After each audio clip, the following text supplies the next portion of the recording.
Assalamualaikum warahmatullahi wabarakatuh. Mustafa Muhammadin sallallahu alaihi wasallam wa dzurriyyatihi wa jalla sya'nuhu sallallahu alaihi wasallam muqarrabin. Husanila Abdus Salam As-Sulami. Wa qala sallallahu alaihi wasallam ba'ana wa ummatina ajatina wa sallallahu alaihi wasallam. Husan lama dina asqiya malam kalamiti wa sati wali. Lillahi ta'ala lahumul fatihah. Man syahadi bismillahirrahmanirrahim. Alhamdulillahil alamin arrahmanir rahim. Iyyaka na'budu wa iyyaka nasta'in ihdinas siratal mustaqim. Bismillahirrahmanirrahim. Halaman 4. Wa amma raf'ud darajati. Derajat. Iku fali qaulihi berdasarkan dawuh Kanjeng Nabi sallallahu alaihi wasallam. Kemarin fadilahnya, manfaatnya puasa ada berapa itu kemarin? 1, 2, 3, 4, 5, 6, 7. Ada 7 di alinea sebelumnya.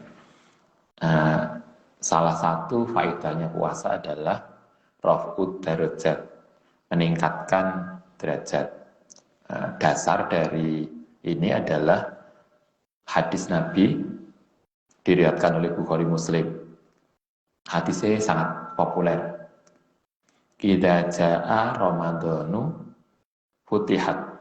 Idza jaa nalikane datang apa Ramadan, kalau bulan Ramadan datang, futihat mongko dibuka apa abwaabul jannati, pintu surga. Kalau masuk Ramadan, pintu surga dibuka sehingga amal baik itu menjadi lebih mudah. Wa uliqat lan ditutup apa abwabun nari, pintu neraka. Pintu surga dibuka, pintu neraka ditutup. Ternyata tidak hanya itu. Wa sufidat lan dirantai sapa asyayatainu, setan. Setan dirantai sehingga kita menjadi tidak terganggu setan. Tapi masalahnya kadang kita itu ini, karena sudah biasa perilaku kita tidak bagus, walaupun nggak digoda setan, kita tetap aja perilaku kita nggak bagus. Jadi tidak bagusnya kita bukan karena digoda setan, tapi karena perilaku kita sendiri yang memang nggak bagus. Jadi akhirnya kita menjadi tidak berbeda dengan setan, karena sebelumnya kita memang perilakunya buruk. Jadi bukan setannya, karena itu kalau ada orang puasa kok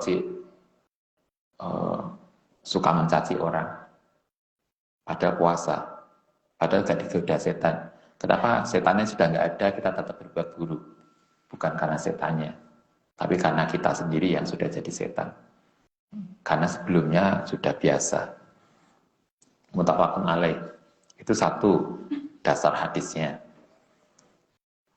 Wali kaulihi lan juga krono dawe Kanjeng Nabi hikayatan ale meriwayatkan an Rabbihi azza wa jalla, saking pangerane Kanjeng Nabi. Berarti ini hadis apa namanya?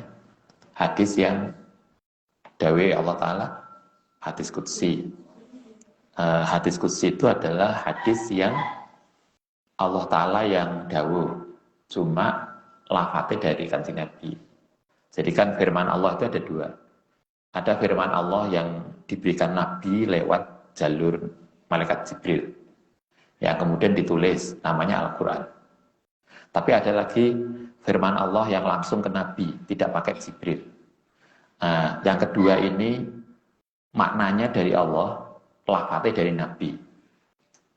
Kalau yang Al-Quran itu redaksinya, lafadz dan maknanya dari Allah Ta'ala. Nabi hanya maca surat, menyampaikan apa adanya. Kalau yang hadis qudsi, maknanya dari Allah, redaksinya itu dari Nabi. Kayak Anda diomongi dosen, kemudian Anda menceritakan lagi. Pokoknya tadi Ustadz menyampaikan ini, bahasanya Anda sendiri, tapi maknanya mengambil. Itu namanya hadis qudsi. Nantilah kita punya kesempatan, kita bisa ngaji yang belum keturutan kemarin karena karena harus gantian ngajinya. kita bisa ngaji Al-Hadisul Qudsiyah. Kitabnya itu hadis-hadis qudsi. Jadi itu kitab itu isinya adalah kumpulan hadis qudsi. Nanti setelah hatam yang lain. Hadis qudsi, di dalam hadis qudsi ada redaksi ini. Kullu amali ibnu Adam. Kullu amali ibnu Adam, utai setiap amali Bani Adam, amal kita, manusia, ikulahu, miliknya Bani Adam. Jadi artinya maksudnya begini, setiap amal yang kita lakukan, itu kita bisa ngitung. Kita bisa ngitung. Kenapa bisa ngitung? Karena di dalam hadis yang lain, itu diterangkan bahwa setiap perbuatan itu balasannya jelas. Setiap perbuatan, misalnya kalau ini gelas, kemudian ini saya sedekahkan, saya akan dapat berapa kira-kira balasan saya, itu bisa dihitung. Dalam hadis dikatakan setiap perbuatan baik itu balasannya minimal 10 kali lipat. Berarti kalau saya sedekah 1 gelas, insya Allah minimal saya dapat balasan 10 gelas. Itu bisa dihitung. Minimal 10 sampai berapa? 700. Itu hitungannya udah jelas. Kalau hari biasa itu 10, kalau Ramadan 700. Sehingga kalau kita bulan Ramadan kemudian kita ngasih takjil, ngasih berbuka puasa 1 bungkus, balasannya bisa mungkin sampai 700 bungkus di akhirat. Itu ada hitungannya. Sehingga Nabi mengatakan dalam ini hadis qudsi mengatakan setiap amal anak Adam itu milik anak Adam karena mereka bisa menghitung. Ilas saum, kecuali puasa.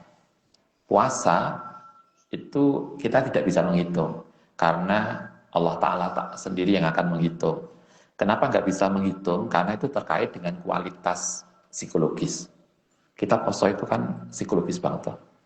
Poso puasa itu mulai apa? Fajar ya, mulai fajar sampai maghrib. Nah, di dalam selama puasa itu kan terkait psikologis. Ada yang senang, ada yang setengah senang, ada yang grundel, ada toh. Ini wayai macam-macam lah. Saya ngerasani tonggone, budal ning kampus, roh anek warung buka puasa, kemudian kita bilang puasa kok buka, ngerasani tukang warungnya. Padahal tukang warungnya nggak ngapa-ngapain. Coba sini sampai kampus ada berapa warung? Nah, nanti di sana semacam-macam itu terkait dengan puasa, sehingga Allah Ta'ala sendiri yang nanti akan menghitung. Fa'innahu moko satamane saum ikuli milikku wa ana haling ta ingsun iku adzi yang bakal bales sapa ingsun bi kelawan puasa. Kata Allah, aku sendiri yang akan menghitung puasa seseorang. Sehingga podo-podo posone bisa beda. Posone yang Malang dengan posone yang Surabaya juga beda loh. Yang Malang kan nggak begitu panas, Surabaya panas banget. Mungkin podo posone santri sama posone bapak-bapak yang kerja keras beda. Beliau kerja keras, puasa dengan kerja keras, santri turu mulai mari subuh, tangi maneh asar. Gitu kan, karena siang gak ngaji, gak kuliah, tangi setengah telu, sholat duhur, mari ngono, assalamualaikum warahmatullahi wabarakatuh, Allahu Akbar, asar. Hari asar turu maneh. Katanya apa istilahnya? Mengikuti hadis Nabi. Naumus shaimi ibadatun. Bahwa santri yang tidur ibadah. Kan beda toh? Apa beratnya puasa dengan tidur dibanding dengan beliau-beliau yang Anda ingat bapak-bapak yang kerja bangunan itu, yang bangun pondok kita. Coba yang sepuh itu beliau kerja keras, Senin Kemis itu puasa. Kita, beda Beda ya. Kan Anda tahu, kalau Senin Kamis kan bapak-bapak yang sepuh itu kan nggak pernah makan karena beliau puasa Senin Kamis itu.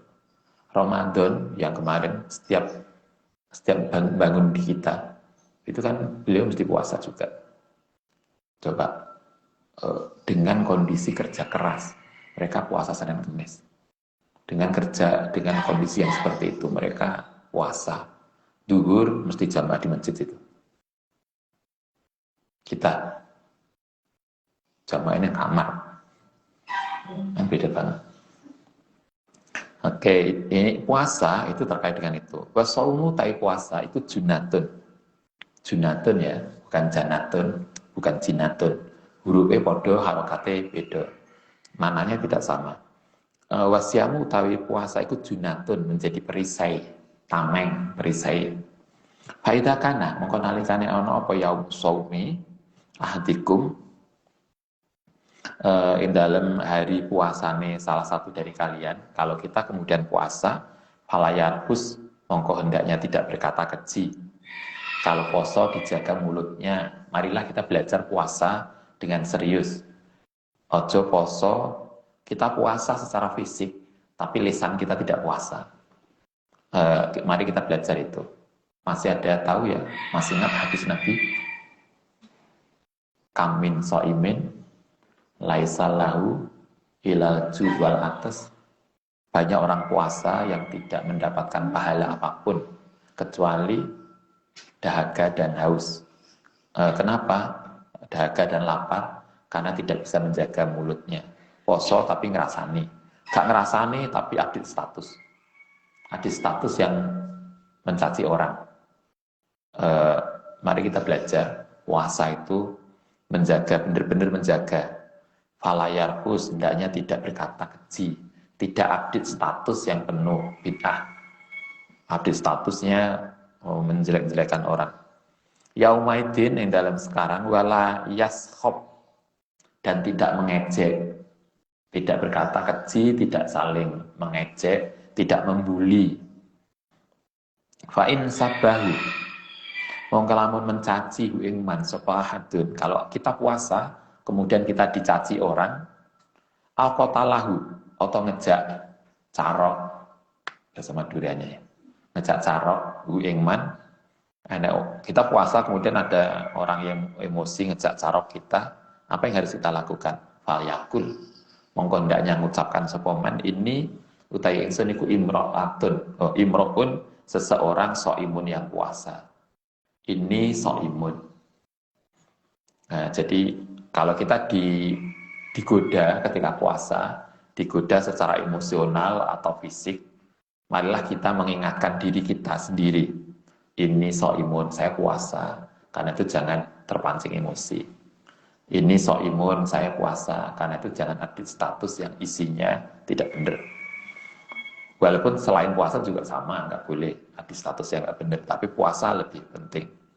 Waladhi utawi dat, waladhi demi dat, nafsu Muhammadin. Kang utawi jiwa Muhammad. Iku biyadihi, onok tangane alladhi, la khalufu famis so'imi. Yakti utawi baunya, bau mulutnya orang yang puasa, iku atyabu luwih wangi indallahi di sisi Allah. Kata Nabi juga mengatakan ada bahwa orang yang puasa, saking tingginya derajat orang yang puasa, itu sampai dikatakan bau mulut. Kalau kita seharian nggak makan, biasanya kan dan diem, bau mulut kita kan agak aneh, nggak biasa. Maka kata Nabi, bau mulut orang yang puasa itu menurut Allah lebih wangi yaumal kiamat, besok dina kiamat. Dibanding minri hil miski, dibanding dari bau minyak misik. Karena itu kenapa dalam mazhab Syafi'i kemudian kita diajarkan kalau kita puasa maka kita tidak perlu gosok gigi kalau siang karena hadisnya itu.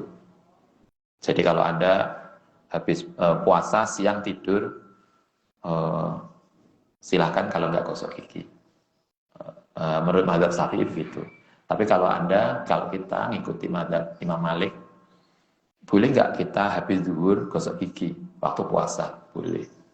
Kalau Imam Syafi'i makruh karena hadisnya ini. Tapi kalau Imam Malik boleh, bahkan bukan hanya boleh, tapi tetap sunnah. Kenapa? Karena dalam pandangan Imam Malik begini, logikanya dibalik. Kalau kita mau ngaji asar, mau sholat asar, kemudian bau mulut kita itu nggak nyaman, nggak bagus, maka itu tidak etis. Kita sholat dalam keadaan bau mulut yang tidak enak, itu tidak etis. Karena itulah walaupun waktu asar tetap disarankan gosok gigi. Jadi sehingga kita itu gak poso, gak gosok gigi, gak mandi. Terus alasannya, orang puasa itu mulia, Ustaz. Gak mandi lebih wangi daripada kasturi. Ya misalnya, ya silakan lah yang mau begitu, yang model natural. Tapi lah kita menurut Imam Malik, ya, karena itu lah kita ngaji fikih dalam mazhab Syafi'i, setelah duhur, besok mulai puasa atau yang puasa sekarang, setelah waktu duhur kita makruh gosok gigi karena hadisnya ini. Tapi kalau mazhab yang lain kita tetap gosok gigi karena mereka memfatwakan tidak pantas, tidak etis kalau kita siang hari misalnya mau baca Quran, mau sholat, kemudian bau mulut kita nggak wangi. Anda terserah, Anda bisa pilih yang mana. Tapi sama-sama punya argumentasinya. Waliso ini, laniku kedua orang yang puasa, farhatani ada dua kebahagiaan. Kata Nabi, orang yang puasa itu punya dua kegembiraan. Yafrohuma, utai kegembiraan keduanya, satu, idza aftoro, nalikani berbuka, faroha, mongko seneng sopo soimun, bifitrihi, kelawan berbukanya. Orang yang puasa itu punya dua kesenangan. Yang pertama ketika berbuka, itu seneng banget. Sampai sudah ditunggu tuh. Makanan udah di meja, tinggal lama mbak? Entah ini berbuka, kurang 30 menit. Itu seneng banget.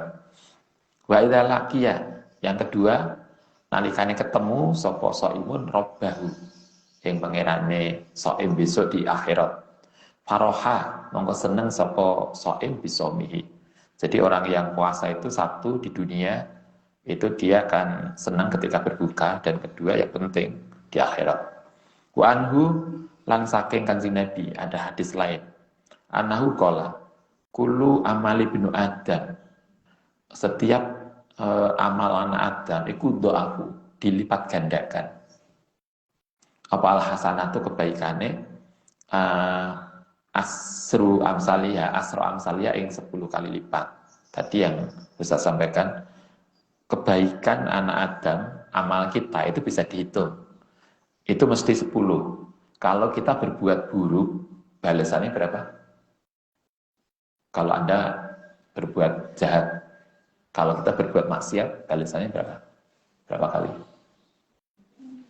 Kalau dalam Al-Quran dikatakan setiap perilaku baik itu 10. Kalau perilaku buruk balasannya 1 kali. Bukan 1 kali, sesuai dengan perilaku kita. Balasannya sama seperti perilaku kita. Nah, kalau kita berbuat baik, balasannya 10, minimal 10. Ila sab'imi'ati di'fin sampai 700 kali. Jadi kita bisa ngitung. Kalau kita sedekah puasa, pas waktu puasa sedekah, hitungannya 10 minimal sampai 700. Karena itu ini pernah dipastikan oleh Ali bin Abi Thalib. Kalau Anda baca hadis Sayyidina Ali, suatu ketika Sayyidina Ali itu dari pasar, istri beliau Sayyidah Fatimah itu nyidam apel. Kalau Anda kan nggak perlu nyidam apel, akeh membantu. Sayyidah Fatimah itu nyidam apel. Kemudian beliau pengen banget apel. Karena itu Sayyidina Ali pergi ke pasar beli apel. Alhamdulillah, kita nggak, kadang Ustaz tuh mau itu apa ya? Kadang kita nangis sendiri. orang sekaliber Ali bin Abi Thalib, menantu Nabi, ahli bait Nabi, Sayyidah Fatimah, orang yang dijamin masuk surga oleh karena hebatnya, itu menyidam apel, itu suaminya hanya bisa nukokno apel itu 1 butir. Coba, kalau Anda kan bisa sak keranjang. Coba Ali itu hanya bisa membelikan apel istrinya, itu hanya 1 butir. Jadi ke pasar, ke Dinoyo, itu satu tuku apel cuma sebutir, karena nggak punya uang. Alhamdulillah, pulang dari pasar, apel 1 butir tadi yang dibawa untuk istrinya tadi, kemudian ketemu pengemis, yang beberapa hari katanya nggak makan, sehingga dia butuh makan. Apel yang 1 tadi, oleh Ali dikasihkan. Kalau Anda misalnya jadi istrinya,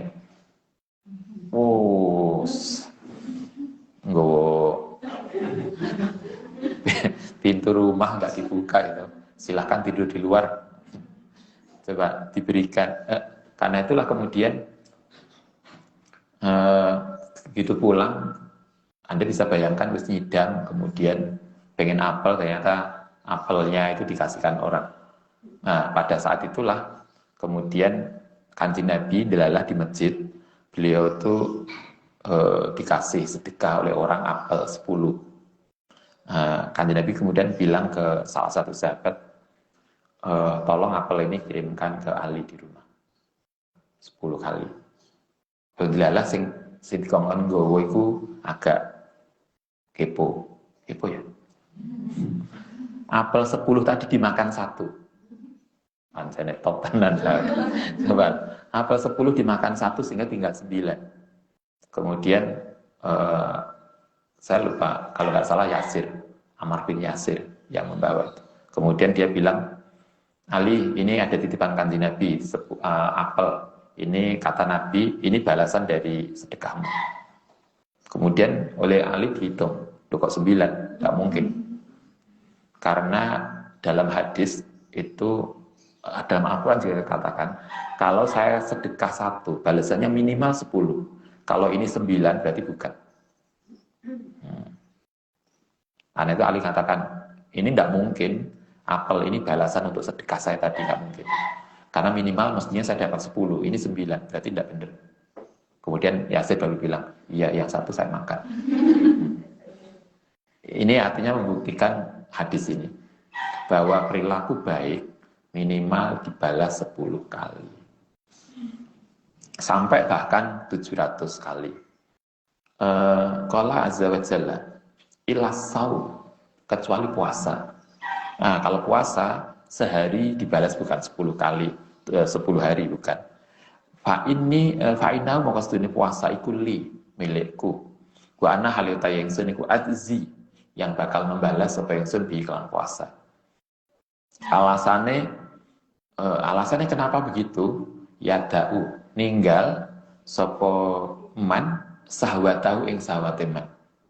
Wa ta'amahu lan ing panganane man min ajli krana demi saya. Kata Allah Ta'ala, karena orang tadi telah meninggalkan makan dan minum juga syahwat untuk saya, untuk Allah Ta'ala, maka Allah lah yang akan membalas itu. Rawahu Muslimun. Waqala lan ngendika sapa Kanjeng Nabi, inna fil jannati, saat temen iku ing dalem surga, baban, ada pintu. Biasanya karena baban itu sama dengan bebek. Karena ada tuh orang-orang yang bebek atau bebek. Nah, sekarang kan lagi pacaran celuane mama, papa, jantok. Terus nikah nyeluin jambal, betul. Lupa. Karena itulah Anda nikah, Anda ngaji nikah itu, kita diajarkan tidak memanggil suami dan istri kita dengan namanya. Panggillah nama gelarnya, bukan nama kesayangan lah. Kakak atau kakak itu koyo ning grade. Oh iya kak, panggillah jangan misalnya suami Anda Abdullah, Pak Abdul, Maya mangan tuh. Enggak lah. Mas atau kakak atau apalah, tapi jangan pernah manggil namanya. Begitu juga Anda yang di rumah yang punya istri, jangan pernah manggil istri kita dengan namanya. Tidak etis. Itu salah satu perilaku kedekatan. Allah Ta'ala itu karena dekat dengan kanjeng Nabi. Allah tidak pernah memanggil Nabi dengan namanya. Di Al-Quran tidak pernah. Ya Muhammad, tidak pernah. Ya ayyuhar Rasul, ya ayyuhan Nabi. Manggillah di kayak di asli, ayahku, sayangku, cintaku. Misalnya, ada maunya. Manggilnya begitu. Begitu juga kontak HP, nama suami kita, siapalah, Mayhoni. Coba diculuk Satpam, misalnya Mak Lampir. Ada toh, mosok nomor kontak istri yang namanya Mak Lampir. Itu sinetron. Itu penting. Di surga itu ada pintu yukolu yang disebut lahu kedebaban apa royan. Di surga itu ada pintu namanya royan. Ya hulu kang bakal masuk minggu saking pintu royan sopa soimuna. Yaumal kiamati besok dina kiamat. Orang yang rajin puasa, apakah puasa Ramadan juga puasa sunnah, orang yang rajin puasa itu akan dibuatkan pintu bypass. Itu kan sama dengan kalau di bandara ada orang-orang ini pintu jalur TKW di bandara. Kita juga di surga juga ada bypass. Untuk yang puasa ada pintu puasa royan. Anda ingat orang yang rajin tahajud itu kan juga ada pintu sendiri. Jadi artinya kalau kita punya istiqomah amal-amal tertentu, maka kita sudah disiapkan pintu-pintu khusus yang tidak bareng dengan orang lain. Salah satunya adalah orang yang puasa. Orang yang puasa akan disiapkan pintu yang namanya pintu royan. Tidak ada yang bisa masuk lewat situ kecuali orang yang puasa. Layak hulu yang tidak akan bisa masuk ma'ahum sartane mereka sopahadun seseorang weruhum liane mereka. Anda yang biasa di bandara, biasanya bandara luar negeri ya, kan ada jalur ini negara Eropa, ini Asia, itu kan, dan kita kan nggak bisa masuk lewat jalur itu kalau bukan anggotanya, karena akan di screening di pasportnya, kan begitu. Sama dengan ini, kalau kita nggak ahli puasa, yuk nggak akan bisa masuk itu, karena akan ada screeningnya. Yukalu, mongko kemudian ditanyakan, aina so'imun, aina ono endi sapa so'imun, siapa yang orang ahli puasa? Nah, mereka akan digiring masuk itu. Fayat huluna, mongko podo masuk sapa so'imun minhu saking royan. Faidah dakhala, mongko nalikane wis masuk sapa akhiruhu, setelah orang yang paling antrian paling belakang itu masuk, uhlikot, mongko kemudian ditutup apa pintu falam yadkhul, kemudian tidak akan bisa masuk minhu saking pintu sapahadun. Kalau sudah masuk selesai. Itu kelebihan orang yang puasa. Termasuk semoga kita puasa Ramadan itu mendapatkan itu. Wa fi riwayatin, dalam riwayat yang lain, inna fil jannati, kuwi dalam surga baban ono pintu yud'a, yang disebut apa pintu arroyan, pintu royan. Yud'a bihi, maka bakal dipanggil bi kelawan royan, pintu royan sapa soimuna. Man sapane wong kana kang ono sapa man iku minas soimin, termasuk orang yang ahli puasa, takhalahu, mongko akan masuk sapa man hu ing baban. Karena itu kalau kita punya kemampuan rajin puasa, silahkan. Enak santri itu ahli poso. Posonya bisa macam-macam, bisa Senin Kamis, bisa Daud, bisa apa lagi Anda biasanya akhir bulan, karena wis menipis jatahe kemudian puasa akhir bulan. Setiap akhir bulan mesti poso. Ya gak apa-apa. puasa diet. Apa kok rajin poso? Menurunkan berat badan. Wong oleh Allah kasih berat badan mantap, kok enggak bersyukur? Mestinya kan bersyukur karena menunjukkan kemakmuran. Mangkana lu minas shaimi takhallahu wa man sapane wong tahallahu yang masuk hu ing sapa man ing baban lam yap mak mongko tidak akan pernah merasa haus sapa man abadan selamanya. Kata Kanjeng Nabi rawahu at-Tirmidzi wa Nasa'i wa Ibnu Majah. Orang yang puasa itu begitu masuk surga dia tidak akan pernah merasa haus. Waqala lan dika sapa alaihi salatu wassalam.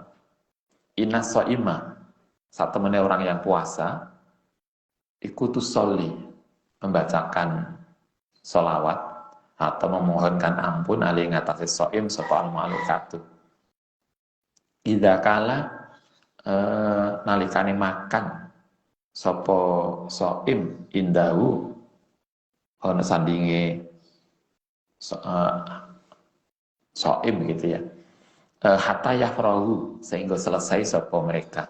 Kata Kanjeng Nabi, orang yang puasa itu ketika mereka berbuka, maka malaikat akan ada di sekitar dia untuk mendoakan orang yang berbuka. Ini hadis ini jarang kita dengar. Hadis ini diriwayatkan oleh At-Tirmidzi wa Ibnu Majah wa Ahmad. Artinya orang yang berpuasa itu ketika kita berbuka, para malaikat mendoakan orang yang berpuasa dengan dalam bukanya sampai mereka selesai. Sehingga bukanya suwe, makanya mangan mau macam-macam, maka berbahagialah berarti malaikat lama mendoakan dia. Tapi karena itulah kalau dulu Ustaz di rumah itu ibu ngajari, Mbak Ibu Nganju itu ngajari kita gini, kalau kita puasa maka biasakan berbagi buka. Salah satunya mungkin alasannya ini, dengan kita berbagi buka, kita bisa paham orang yang berbuka dari sedekah kita itu kan juga akan didoakan oleh malaikat, dan kita yang ngasih sedekah dia akan mendapatkan balasannya semakin banyak. Kalau dalam hadis lain malah begini, siapa yang ngasih buka pada orang yang puasa, maka dia akan mendapatkan pahala seperti orang dia yang berpuasa. Kalau kita misalnya puasa Ramadan, kemudian kita ngasih takjil 10 orang berbuka, maka kan berarti kita akan mendapatkan insya Allah pahala 10 orang itu. Yang 10 orang tentu tidak akan dikurangi. Itu hadiah, tapi kita mendapatkan bonus karena kita ngasih berbuka. Karena itu kalau Anda punya sedikit kelebihan, rizki, marilah kita biasa berbagi pada orang-orang yang membutuhkan. Karena biasanya lek poso akawong apa ning dalan-dalan takjil, berbagi takjil. Mungkin salah satunya ini. Amma taftihu abwabil jannah. Anapun utawi dibukanya pintu surga tadi, ketika waktu puasa Ramadan pintu surga dibuka, itu apa maknanya? Fa ibaratun, mongko itu menjadi ibarat antaksiri to'ati, saking banyaknya ketaatan. Ketika pintu surga itu dibuka, itu menunjukkan bahwa pada saat Ramadan itu banyak ibadah yang bisa kita lakukan. Al-mujibati yang mewajibkan lifat fi awabil jinan, maring terbukanya pintu surga. Wa tahliku ababin nari, utawi ditutupnya pintu neraka, iku ibaratun, jadi ibarat ankilatil ma'asi, saking sedikitnya kemaksiatan. Dengan ditutup pintu neraka, itu maknanya Ramadan mestinya mendorong kita untuk mengurangi maksiat. Al-mujibati yang mewajibkan li-ihlaqi abwabin niran, untuk tertutupnya pintu neraka. Wa tasdifu syayatin, utawi dirantainya malaikat, iku ibaratun, menunjukkan amping kitoi waswasatihim, saking berhentinya godane setan, anisoimin, saking orang yang puasa. Karena itu puasa biasanya lebih mudah, karena setannya gak ono. Lianahum, Karena mereka orang-orang soimin itu layat mauna, tidak makan sapa mereka fi ijabatihim, untuk memenuhi mereka ilal ma'asi, maring puasa. Maksudnya orang yang puasa itu orang yang kemudian mengendalikan makan. Makan itu kita tahu, makan itu sebagai support untuk tenaga. Orang yang banyak makan, maka semangat untuk maksiat biasanya besar. Orang yang makannya banyak, maaf kalau Anda makannya banyak, bukan nyinggung itu ya. Biasanya orang yang makannya banyak itu kan tenaganya besar. Orang yang tenaganya besar, biasanya syahwatnya, keinginan, nafsunya juga besar. Sehingga jatuh pada perilaku maasi itu mudah. Coba kalau Anda nggak makan, mau keluar gitu aja sudah males loh. Makanya harus gak mana. Coba lagi kita kenyang, diri metu, butuh apa dikit, keluar. Lagi kita puasa, itu nggak terjadi. Waqalu azza wa jalla. Oke, itu makna tadi hadis Nabi yang di awal. Nah, sekarang saat diskusinya maknanya begini. Kullu amali bin Adam. Hadis ini kullu amali bin Adam lahu ila shaim fa innahu li wa anazibihi iku idofuhu, oleh menyandarkan sapa Allahu ing poso ilahi maring Allah, iku idofatu tasrifi utawi menyandarkan pada kemuliaan. Ketika Allah, maksudnya ketika Allah mengatakan aku sendiri yang akan membalas, itu berarti menunjukkan betapa mulianya orang yang puasa. Sama dengan begini, Anda di kampus mendapatkan prestasi mahasiswa lulusan terbaik, misalnya lulusan terbaik, kemudian mestinya karena Anda fakultas tertentu yang ngasih reward mestinya dekan, tapi karena prestasi Anda lebih, maka yang ngasih itu rektor. Kenapa rektor yang kemudian harus ngasih? Itu berarti sebetulnya ada tanda apresiasi yang luar biasa dari kampus untuk Anda. Ini orang yang puasa, kenapa harus Allah sendiri, tidak malaikat yang menghitung? Itu menunjukkan penghargaan Allah yang besar terhadap orang yang puasa. Sehingga yang menghitung puasa itu bukan malaikat, tapi Allah sendiri. Anda bisa bayangkan kalau yang menghitung Allah, itu berarti menunjukkan bahwa puasa itu ibadah yang luar biasa. Begitu mulianya orang yang puasa, sehingga Allah sendiri yang turun tangan. Itu maksudnya idofatu tasrif, yaitu menunjukkan kemuliaan. Lianahu, karena sedekahkan iku la yadkhuluhu, orang masuk ing soim apa riyaun, rasa riak li khofaihi, karena orang yang puasa. Orang yang puasa bener-bener karena nggak tahu kita itu poso tenan atau enggak, itu kan hanya urusannya kita dengan Allah. Kalau sholat kan iso pamer, kalau puasa kan enggak. Li'anal ju'a, karena saat temenis kondisi ju itu apa? Lapar wal aksa lan haus iku layatakarobu, tidak akan bisa dekat dia kelan tadi ilahadin, maring seseorang min mulukil ardi, maring raja-raja dunia, wala takorub lan ora dekat ilal asnami maring berhala. Puasa itu tidak bisa dilakukan untuk mendekatkan diri pada selain Allah. Kalau ada sholat misalnya, itu bisa. Misalnya kalau Anda mahasiswa, kemudian biasa di masjid kampus, itu ada dosen pembimbing kita yang rajin jamaah gitu. Kemudian untuk pendekatan dia ke beliau, kemudian Anda juga rajin jamaah di samping beliau, sehingga beliau lihat, mahasiswa bimbinganku rajin. Nah, itu iso. Jadi kita kemudian menggunakan sholat itu untuk riya, untuk pendekatan, untuk takarub kepada hal-hal yang sifatnya di luar Allah itu bisa. Tapi lai poso kan enggak. Lapor kemudian Anda bilang, kan kita masalahnya kan kita nggak mungkin kemudian nekani dosen kita, Ustaz, ini info dari info loh ya. saya hari ini puasa. Kan rane manfaatnya. Nah, karena itulah di sini dikatakan puasa itu hanya bisa dipakai untuk takarub kepada Allah. Tidak bisa dipakai untuk takarub kepada selain Allah. Sehingga Allah sendiri yang akan kemudian membalas. Wa qauluhu ana adzibihi, kalimat hadis ana adzibihi wa in kana lamun ana sapa Allah wa iku al-jari yang memberlakukan ala jami taati ing atase seluruh ketaatan, maknahu utai maknane lafat wa ana adzibihi iku ta'dzimu jazaihi, mengagungkan pembalasannya Allah.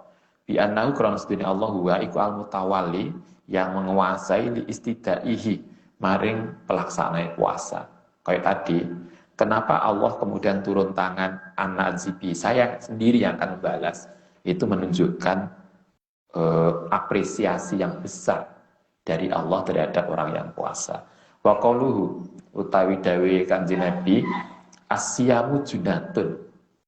Asyamu utawi puasa iku junatun, jadi perisai.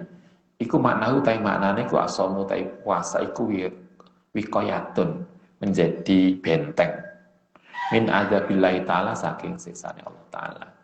Orang yang puasa itu akan menjadi, puasanya menjadi benteng dari murkanya Allah Ta'ala. Warofasu utai lafat rofas tadi, kalau kita puasa hadisnya apa tadi? Falayarfus. Nah, rofas itu apa? Fahisul kalam, ucapan keji, ucapan yang jorok, fahis, yang menyakiti. Wasahabu utai lafat sahab walayashab. Yashab itu apa? Al-hisamu, yaitu caci maki.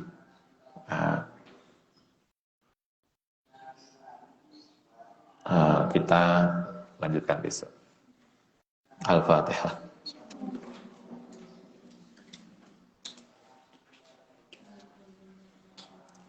Rabbi fa'fa'na bi barakatih. Inna lati fa'una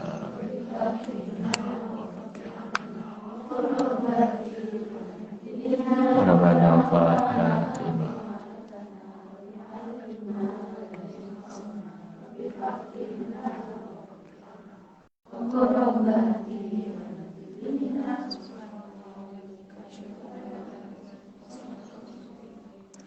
Assalamualaikum warahmatullahi wabarakatuh.